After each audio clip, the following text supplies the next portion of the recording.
Тише, тише, не... Черт! Что за шум? Тебе нужно срочно где-нибудь спрятаться. Попробуй за дверью.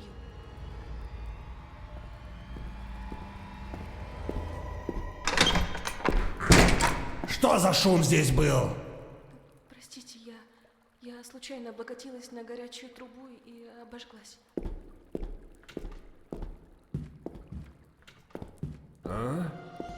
Так, погоди-ка.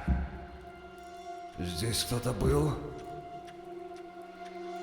Ну, вроде все на месте.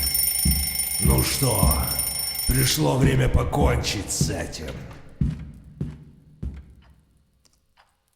Не надо, пожалуйста. Думаешь, я этого хотел? Я ни в чем не виновата. Я знаю.